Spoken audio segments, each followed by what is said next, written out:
Hello there, the internet. Tough Monkey here, I hope that you're well. That device that you see me clutching, that's my original ZX Spectrum 48K, my very ever first computer. And what you see me doing there is rubbing a golf ball against the rubber keys, which generated full power when playing a game called Daley Thompson's Decathlon. Of course, one of the side effects of using a golf ball on a rubber-keyed computer is that it completely destroys your keyboard. As such, I'm not using my original ZX Spectrum on this video. In fact, I'm using an emulator. I try not to use emulators where I can. I do own this game, and I do own about 368 other Sinclair ZX Spectrum games from my youth, but in this occasion, I am using an emulator. And I'm also coupling it with a rather expensive Razer Black Widow wireless keyboard. This can only go well. Now, many of you may not know who Daley Thompson is, certainly if you're not of a particular vintage. Well, Daley Thompson back in the 1980s was one of the UK's greatest athletes. He won gold at the Moscow 1980s Olympics for decathlon and then followed it up by retaining his title in 1984 in Los Angeles. And towards the end of 1984, Daley Thompson's Decathlon came out on, well, pretty much all formats. This is the classic ZX Spectrum version. What you got for your money was a double-sided tape. On the first side, you got day one's events. So things like the 100 metres, the long jump as you see here, the shot put, the high jump, and it finished with the 400 metres. On day two, which you had to load up separately, you got the 110 metre hurdles, you got the pole vault, you got javelin, you got discus, and you got the 1500 metres. Daley's Decathlon became one of the greatest selling games of 1984, and even today is considered one of the defining games of the Sinclair ZX Spectrum era. And the following year, it spawned a sequel, Daley Thompson's Supertest, which had absolutely nothing to do with the kind of events that he was involved in. But if you keep watching this video long enough, it'll take you through to the Daley Thompson Supertest collection, which was another multi-load tape. The game was again split into two compartments which you had to load separately, which had random events like cycling and skiing. I mean, Daley Thompson never skied a day in his life, I'm pretty sure of that. But, well, it had his name on it. And then, in 1988, came Daley Thompson's Olympic Challenge, which was utterly dreadful. I'm not even going to touch it because I had it. It cost me about £9.99 to buy it as a full-price game. And if I remember rightly, I don't even think I got past the first couple of events. You had to change your running spikes for a set that was more compatible with that particular event, and it just blew my mind as what would have been. I'd have been 10 years old then. I just didn't have a clue what was going on. I mean, I used to do athletics as a kid. I used to do 800 and 1500 metres. You want one set of spikes, and that did everything you wanted to do. But it was utterly dreadful, so I'm not even touching it on this video. Now, again, if you watch this video long enough, you'll come across another game. It was called Hypersports. Now, Hypersports was an arcade game that came out in 1984 and made its way to the consoles of the time, or home computers, the following year, 1985. And it was very similar, actually, to Daley Thompson's Supertest, in that it had a range of events, like skeet shooting and weightlifting. Very, very similar game, except it was perhaps a bit more popular, maybe because it was an arcade game machine at the time. I seem to remember playing it at school in the after-school clubs that we used to go to. For some reason, we had a Hypersports arcade machine there, so that was a proper joystick waggling affair. But on the home computers, I always used to play things on the keyboard, which is why I ended up destroying my ZX Spectrum keyboard. But while I've been talking, we've been moving through the first day's events of Daley Thompson's Decathlon. We've done the 100 metres, we've done the long jump, and now we're doing perhaps the hardest event of all on day one, certainly, is high jump. Now, most of these events you had to waggle the buttons as hard as you possibly can, but a couple of them, all you needed to do was press the left-right buttons once or twice to get the guy running, and then it would automatically accelerate up to the top speed. The events like the 100 metres and the 400 metres, you had to just keep mashing the keyboard for as long as you possibly could. There were two methods you could use if you were just using your fingers, which was to use your index finger, whatever the index finger's neighbour is called, use those two to waggle back and forth, and it kept your other hand free to use another button as your jump button or your release button. Or you'd use your index fingers from both hands and mash them down together at the same time. That was good for the 100 metres and things where you didn't have to use another button to press fire. But there were several events, such as the high jump and discus and javelin, where you did need to press fire. And with those events, the key was to getting the release angle correct. The release angle was usually somewhere between 40 degrees and 50 degrees. I used to find that somewhere like 42 to 45 degrees would usually get me the best results for events like the discus and the javelin. But the one you're looking at the moment, the high jump, it was a multiple press affair. You had to press it once to make it jump up, once to make him turn over and go over the bar, and the third one to make him come back down again. Why you needed to do that to make him come back down again? Gravity would suggest you'd come down anyway, but no, you had to do it anyway. The high jump and the pole vault, which follows on day 2, they were perhaps the 2 hardest events in the entire game, with the possible exception of the discus, because it was very, very difficult to release the discus in the right direction. You would usually end up launching it backwards into the crowd. Now, the way the game worked, it gave you 3 lives at the beginning, and you lost a life any time that you didn't meet the qualifying standard for each event. In this case, the qualifying standard was 2 meters and 25. I'm currently attempting a 2 meters 36, having cleared 2 meters 35, so I've qualified for this round. I've not lost a life. And you'll continue through all of the events, cycling through, continuing through day 1. If you had all your lives left at the end of day 1, you'd start from scratch again, so you'd begin the 100 metres again, and you'd keep cycling through until all of your lives had been spent. I've just failed my final attempt there. I've qualified, so I have not lost a life, but we now move on to the final event, the 400 metres. This is a bit of a war of attrition, this is one where you do have to keep mashing the buttons. I started off with a one finger on each hand approach, and you can only keep that going for so long, so I then went to a 2 finger approach from one hand, and then now back to the 2-handed approach. It's very difficult to keep it up in the purple section. You really need to keep it in the purple section at all time. It is possible to go full speed even with just your fingers. To get the best result though, you'd use the golf ball on the rubber keyed Spectrum, or if you had one of the later +2 keyboards, then you'd use a squash ball, because that had a little bit of resistance. I did actually try the squash ball approach on the Razer Black Widow keyboard, but it kept on rolling off. It just wouldn't work properly, so I resorted to using the traditional fingered approach. So that's it, that's day 1 over and done with. Now, although I've got all of my lives still intact, I'm not going to keep progressing, because you've already seen everything. I mean, that is literally, that's day 1 completed. It will just continue until I've lost all my lives. So we're just getting the lovely closing theme tune, which you get every time you finish a day, no matter how many times you do it. And then we shall move on to day 2. And here we are, this is day 2, exactly the same front end as day 1. You've had to reload the tape, which takes 3 to 5 minutes, assuming that the tape actually went through and finished loading before crashing out.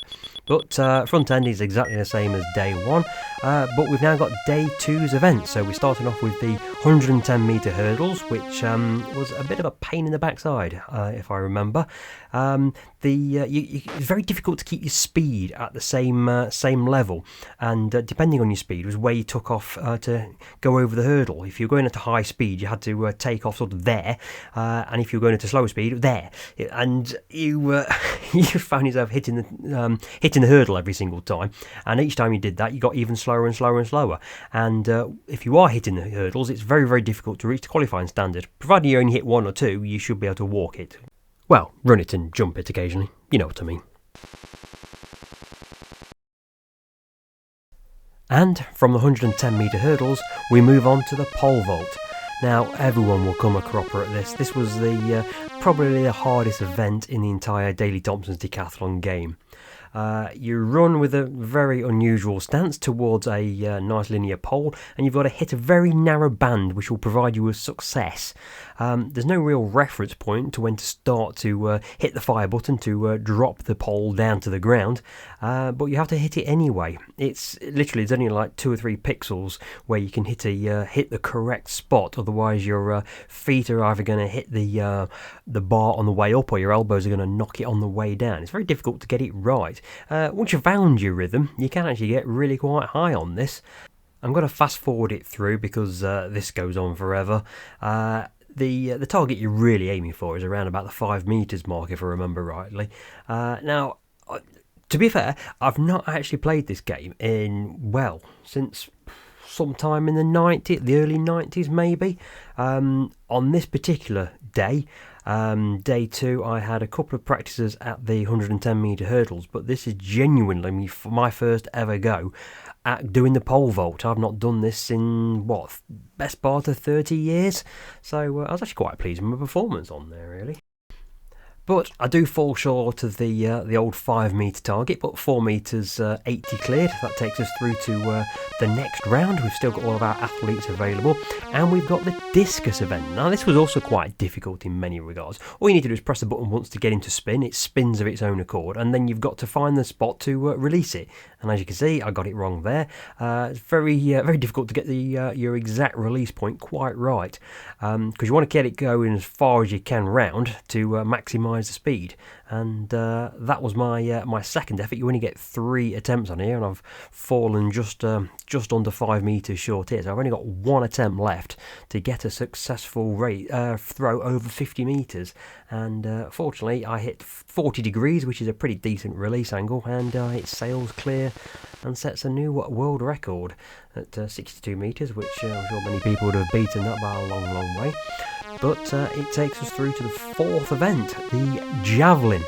And this was quite a relatively easy event, this one is to do. It's a button bashing one. The only trick is to make sure you don't go over the line and then get your release angle correct. 50 degrees is not the correct release angle. Now, if I remember rightly, I used to be able to do into the 120 metres when you get in 42 to 45 degree angle of release. This one's going to fall very, very short because it's a 50 degrees. That was far too high into the sky, so it's going to come down too rapidly. Still more than enough to qualify. On this second attempt, I think I got it a bit better actually. I think I got a release somewhere in the 40s. What was it? It was a perfect release on the line and 45 degrees, so that should be a good one. It just wasn't quite full speed, but it's still going to be a good throw. In fact, it goes off the screen. That's how I used to remember if it was a good throw. It used to go off the screen, and it's going back down again now. I think it's going to end up just shy of 120 metres. So 117 metres. So that's a decent wang. It's lobbed it out there. 117 metres in an actual athletic stadium. You wouldn't want to be sitting in the crowd opposite the where they're throwing the javelins, because you'd be dodging out of the way of a spear coming flying out of the sky towards you. But on this third and final effort, my speed was way off, and the angle, although good, it just didn't have the speed as I ran up to the line, so it's going to fall quite a bit short. I'm not even sure if that's going to reach 100 metres. No, it's going to come way short. That's my worst throw of the event. But we've qualified. Even with that poor final throw, we still qualified with that one. And we move on to the final event, the 1500 metres. Now, 1500 metres was my actual event when I used to run Derby and County Athletics in the 80s and 90s. I used to be reasonable. I wouldn't say I was a wonderful athlete, but I was reasonable at it. Knew my way around a athletics track. And this 1500 replication on Daley Thompson's Decathlon, well, as you can see, you don't need to interact very much with it. For some reason, all you needed to do was bash the buttons until you got to just into the pink section of your speed and leave it there. And I've gone off and read a verse or two from a Dylan Thomas poem, and get a bit of culture into the system while I'm waiting for the 1500 metre mark to come up. We're only at the 400 metres mark at the moment, so we've got 3 3/4 laps to do in total to get 1500 metres, and we're way short of it at the moment, so I shall continue reading. The energy doesn't start falling for quite some time actually on this one. It's just started to move there, so around about the 600 metres mark we've started to lose a little bit of energy, but it's keeping the speed up, and it will continue to keep the speed up right until the last couple of 100 metres, so I can continue finishing off my paragraph in Dylan Thomas's complete works. Put that back. It wasn't under Milkwood, that wasn't. It was another poem entirely. Do me nails. Do me nails for a little bit, and we're coming up to the 1 kilometre mark. We've still got 500 metres to go. I mean, seriously, what was the point of this event? It was just one of the most pointless events in any kind of computer game that I've ever competed in. The world records are all at 400 seconds. The qualifying mark is 310 seconds. It's like no one has ever run a 1500 metres in their lives before. We're into the last lap though. We've got 300 metres left to go. I'm just priming myself to actually make some kind of interaction with the game. The energy's falling quite low now, so I'm waiting till it gets about to the 1400 metre mark, and usually at that point you can start bashing the buttons, go a bit quicker. But I did go a little bit too soon here, because you'll notice my energy dies off as soon as I start to bash the buttons. There it goes, I've got no energy, and I've now got to try and drag myself over the line with no energy whatsoever, and just scrape over the line at the end there with a new benchmark time of 277 seconds. I don't understand the point of that event. I know if you were to be bashing the buttons for 277 seconds, you'd be a puddle on the floor, but still. That's not the best representation of a 1500 metres I've ever seen in my life before. But that is it. That is Daley Thompson's Decathlon. That's day 2, and that is the completion of the entire game. So while we wait for the lovely theme tune at the end to come to a close, that is it. That is all of Daley Thompson's Decathlon, one of the greatest games on the ZX Spectrum back in the 1980s. And from here, we're now going to move on to Daley Thompson's Supertest, which, as I said in the intro, are all events that Daley Thompson had no association with whatsoever. It's a similar sort of theme. You've got a left and a right button and a fire button to control release or shoot or jump or what have you. But we don't have so many athletic events on this one. It's more skill-based, technical type things. As you'll see, we've got the opening event, which is pistol shooting, which is actually quite good. You've one button controls the horizontal axis, one button controls the vertical axis. Managed to miss the shot there because you've only got a very small time limit to get the shot in, and you can only make one movement. You can't go back. You can only go, for example, in this next shot I'm going left. You can't go right. You can only go left and up. You can't go right and down, for example. On this next shot, I can only go left and up. If you've got a bullseye, you get 600. It's a bit tricky to get the hang of it, but once you've got the hang of it, it's actually quite easy to do, and you can hit bullseyes quite often. There you go, there's a bullseye right there, 600 points. So it's quite easy to qualify. We've already got the qualifying standard. Now, one thing is true of this game, as it was true on Decathlon as well, that when you finish the first day and you go on to the second day, the second rotation, if you've still got the lives available, the qualifying standard gets higher in this case, or quicker in Decathlon's case. Right, I'm going to speed it up a little bit because it does go on a little while, this does. One thing I'll say though is that while I did the first day of Decathlon through before I started recording, and I did the 110 metre hurdles through before I started recording on day 2. The remainder of day 2 of Decathlon, what I recorded was the very first attempt, and this was my first playthrough of Daley Thompson's Supertest. First time in 30 odd years at least since I last played this, and it's amazing how it all comes back to you. This is entirely muscle memory. I've not looked at the instructions or anything like this before I played it, and it's all coming back to me. It's amazing how that... I mean, I don't remember what I'm supposed to be doing for my job some days, things that I'm paid to actually do, and I've got things that are coming back to me from 30 or 40 years ago, which I'm doing as though it was yesterday. I don't know how that works. I really don't know how my brain works sometimes. But this is cycling, and this is just a bit of a button bashing one. As you can see, there's absolutely nothing to do, and you can go at quite a fair lick with very little input whatsoever. I think towards the end I started to realise that the time limit was actually quite tight on it, so as you can see I'm starting to put the effort into now, feeling the burn. I feel like Mark Cavendish on the Champs-Élysées at the Tour de France, but yeah, we've qualified from that as well, so that's 2 events down, and we've not lost any lives. Again, 3 lives just like you did in the in Decathlon. Now, this is diving, and I was always useless at this, and I continue to be useless here. You've got to press the fire button to bounce on the diving board. I think you have to press it as it's at its lowest point and keep your finger on it until it releases up into the air and it goes higher. And then you've got to bash the buttons to make him somersault in the air and then stop him somersaulting while his head is facing down into the water. If it goes in leg first, then you get fewer points than if you go in head first, and you can do more rotations the higher you get. See, I'm getting a bit higher there, and I go further away from the board, and I think that final jump gets the most points out of that lot.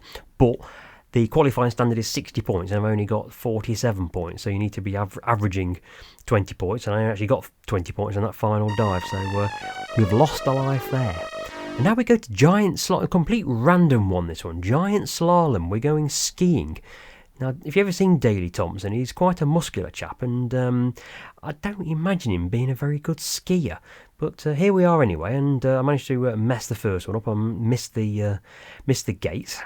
You've got to try and keep it a straight line as much as you can. That builds up the speed. As soon as you start turning, it slows you down. And if you clip a gate, it knocks a bit of the speed off.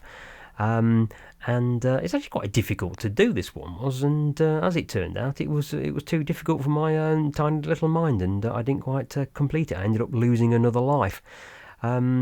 Bumps, I can't remember what the bumps were. I don't think we actually got far enough in this game to remember what bumps were. This was one I really struggled with, really forgot how to do it. So we've got a record to beat of 49 seconds, and I think I'm starting to just think I'm going to get that. And I seem to think that there's a bit where you go, right, I've got to go straight line, because the finish gates are in the middle, and I thought I was coming to it, and which is why I stopped turning just before that gate. So we've lost another life, and that's it for day one.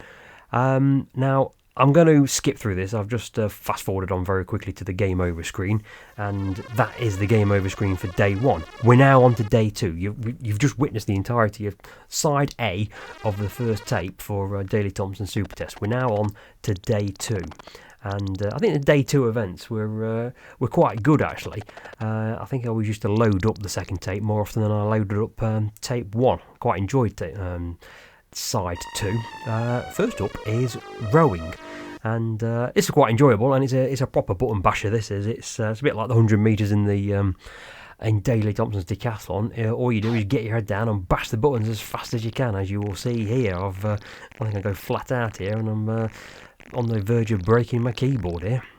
So it's not like there's much skill involved here. It's just bash your keyboard into oblivion, and this is why I think Sinclair probably encouraged these kind of games, because they knew that you'd have to replace your keyboard every couple of years if you continued to play these sort of games. There weren't many of these types of games, these button bashing games, but there were a few of them. Most of them with Daley Thompson's name on them, to be totally honest. But that is rowing over and done with. 24.98 seconds, well underneath the qualifying standard there. Now, penalties. Now, I remember being absolutely atrocious at this back in 30 odd years ago. But as it turns out, I managed to qualify. Quite where penalties come from in the scheme of things, I'm not too sure. I missed that one, drilled it straight at the goalkeeper's face, and he took it like a man. But you get 5 attempts here, and I think I surprised myself here. I actually managed to score on this next attempt. You're looking at just going through the ball like that. Oh no, I missed that one, sorry. But I got a huge points tally for it, despite missing it. You need to just go through the ball ever so slightly, so the angle goes to the side. If you just hit it straight towards the goalkeeper, then he saves it. But you've got to put it into the corner, put a bit of angle on it, and that shocked me. That did. I never used to qualify on this one back in the day. I don't know why. I was absolutely atrocious at it, but I seem to be doing all right here. There's another one. I don't know if that went under or over him, but yeah, we're doing all right here. So 5th and final attempt. We've qualified already by more than 50%. I don't think I scored this one, did I? No, it came off his chest. But 3373, it's by the way, did you happen to notice the world records? That is now saying the gay tough monkey. I ought to be offended by that, but I'm not in this multicultural world that we live in. But I suppose back in the early 80s that was deemed as being quite funny, but we'll gloss over that. Times have changed. But this is ski jumping. And I used to quite enjoy this one. It's quite difficult to get it right, actually. So it's a button basher as you go down the hill. You have to press the button to jump at the bottom of the hill, and then, oddly enough, you have to press it again just before it lands. If you hit it too soon, he starts to somersault, unusually, and if you hit it too late, it just goes into the ground like a dart. You've got quite a challenging record and standard to beat here. So we've flown over the qualifying standard, but the world records are quite difficult. As you can see, I've not done it there, and I've got a pretty solid attempt. That was speed was good, angle of jump was good, and the landing was good, but we've still not got the world record there. But we have qualified for the next round. It's very difficult to get the timing quite right on the line. You shouldn't have any problems with getting the speed right. You shouldn't have any problems getting the release right, but it's just getting this landing right, because the ground only appears at the last second there, and you're like, oh, it's there, and before you know it, you're into the ground or somersaulting. But a little bit of an improvement on the final one, but still no world record. Okay, the final event of the second day of Daley Thompson Supertest. It is the Tug of War. Now, you've got Hyper Bill and Eric Von Snap and Jesse Cobb and co. And to be honest, it's actually quite easy, this one. I just chose the bottom one because that's the only one you need to beat to qualify. And pretty straightforward and easy, really, that one. I chose the second most difficult one next, and to be honest, that was a bit of a walkover as well. I think I should have pushed myself. It's not until you get to Curly Cobb, The Woods, and Gus, the top guys, where it really starts to become difficult, and I kind of forgotten that. So I'm up against the second guy here, and even that was relatively straightforward. I think I'd bump it up now because I want to get onto the world records board. I decided not to go after Joff's world record, but I went after Harry Urdu, the fifth hardest one. That will get me second on the leaderboard if I manage to pull this one off, and to be honest, it was relatively straightforward yet again. The Tug of War is quite an easy event, unlike the final event in Hypersports, which we're going to come to very, very shortly. But that is it for Daley Thompson's Supertest. We've got an end screen, and we've even got some animation on this end screen. Once the music stops going, we get some fireworks and some people whooping and wallering in the crowd. So just enjoy the festivities. So that is it for the Daley Thompson games. Daley Thompson's Decathlon and Daley Thompson's Supertest. I'm going to skip through the last few lives that I used up, and we're now going to move on to Hypersports, the game that was in the arcades by Konami. Ocean later got the rights to produce it on computers, home computers and consoles, but this was the original Konami version. Similar sort of idea to the Daley Thompson's game. You have a left and a right and a fire button. Left and a right to get the speed up, and fire to release or fire or jump or whatever you're going to be doing. Very similar sort of name input selection screen, so we'll get through that. And we shall start with a proper button basher. This is the swimming event, and unlike the rowing game on Daley Thompson Supertest, which looks very, very similar, you also have to breathe in this game. So you start off by bashing the buttons, and then after every 10 metres or so, he stops swimming until you breathe, and it's actually quite difficult. Once you get into a rhythm, you're okay, but if you press the breathe button too soon, he starts to choke because he's still underwater. And you don't want your man drowning, so you've got to make sure you hit the button at the right time, and he's not breathing, or it's not saying breath for too long, because you lose speed when you do that. But provided you've got the rhythm to it, it's very, very straightforward. Don't quite get the world record on this occasion, but this is the first ever attempt that I've done this. Well, not first ever attempt, but first attempt in 30 odd years, so that's not bad. Then we've got skeet shooting, or pistol shooting, marksmanship. And I always remember I used to be quite good at this. There was a technique to it, getting your eye into it, and I missed that one there, so I'm not going to get the high score possible from this, but you get 3 attempts, so we're going to work on that. If you hit all of the targets, you also get a bullseye attempt at the end. Obviously I missed one on the first try there, so I don't get the attempt at the bullseye. The bullseye is very, very difficult to hit, because you get into a rhythm as the targets are flying out, and then there's a bit of a pause before the bullseye, and you easily miss it. as is the case on this one, I seem to remember. So the time's going to run out and the bullseye's, there you go, and you miss it. It's a big fat duck that flies across. But on the third attempt, I remember what I meant to do, and it's a little bit more successful this time round. It's one of my most enjoyable events on Hypersports. Like I say, I always used to be pretty good at it, even in the arcade. So it was always something you could impress your mates with at the arcade at school. Yeah, I used to enjoy this game. Used to play this one quite a lot when I had my Spectrum.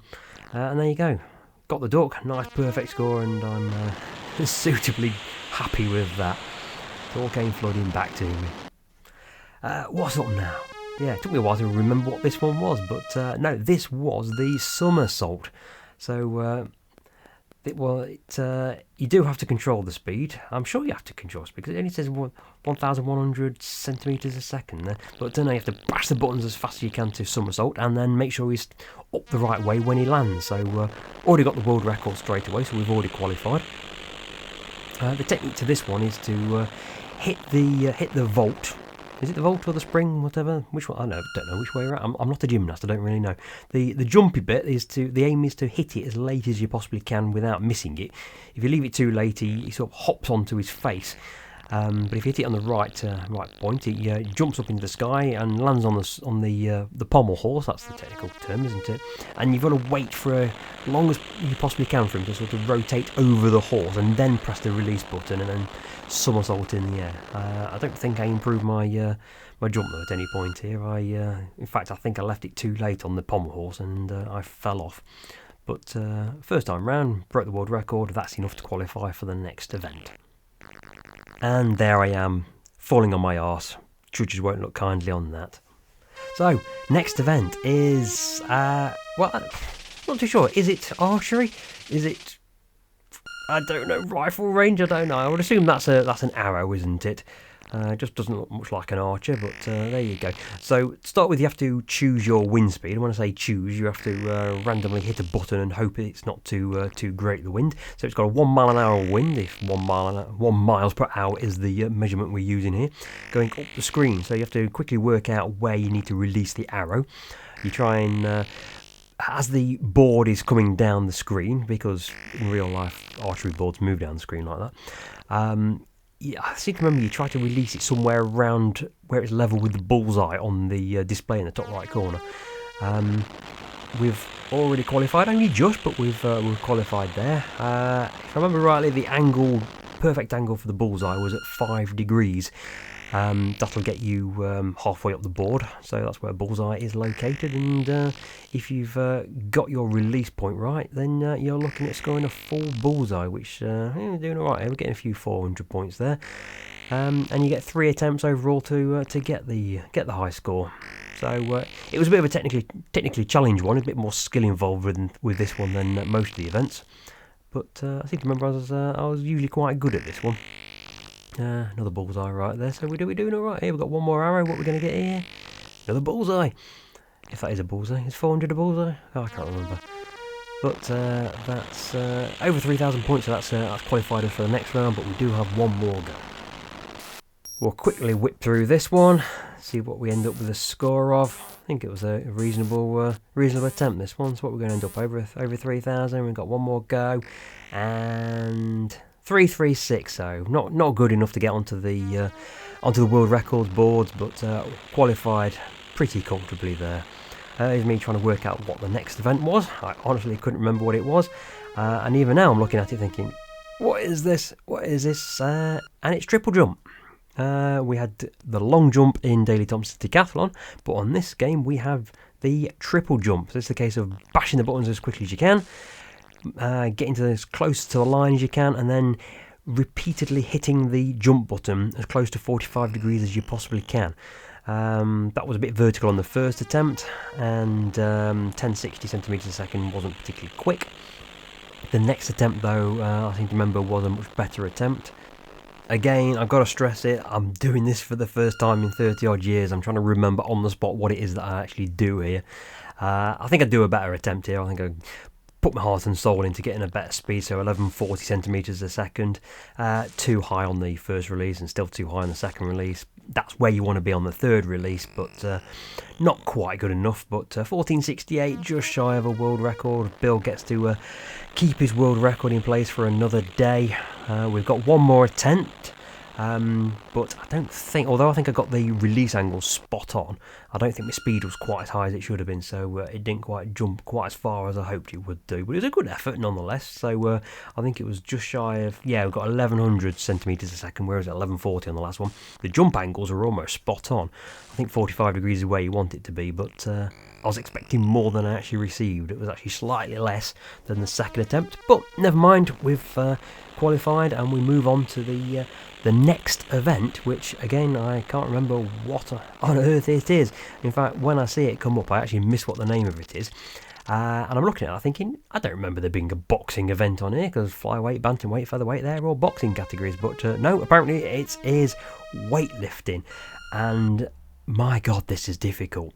You've got to tap the buttons as much as you can, build up your power, and at that point when it starts flashing black you've got to press the fire button, jump button, whatever you want to call it, and at that point it transfers into the lift stage where it lifts it above its head. But trying to actually hit the flashy black bit, it's very, very difficult, because if you don't hit it perfectly it starts to drop back down again, and you've really got to mash the buttons, and that was the easiest one. If you remember the tug of war on Daley Thompson Supertest, it was dead easy to do it, but on this one, so hard. I've chosen only the second guy, bantamweight here, and oh my good lord, it is so difficult. You have to build the power up, you've got a time limit as well, and it's just not happening. I'm hitting it when it's flashing black to try and transfer it into the lift stage, but it's not happening. I'm building the power, I'm thinking, okay, if I build the power up more and more, maybe it'll transfer quicker, but no, his legs are going, it's all over the place, this is, and my arms are aching now, my arms are going, my shoulders going, I'm already in pain, the time's running out, I'm trying to transfer into that lift stage, but I'm struggling here, really struggling, and it's all coming back to me. I remember how bad I always used to be at the weightlifting section. I'm really struggling now. I'm on my feet now. Oh, it's transferring. It's going. Now, can we do it? We've got to get three buttons. Oh, I'm nearly there. No, we've just missed out.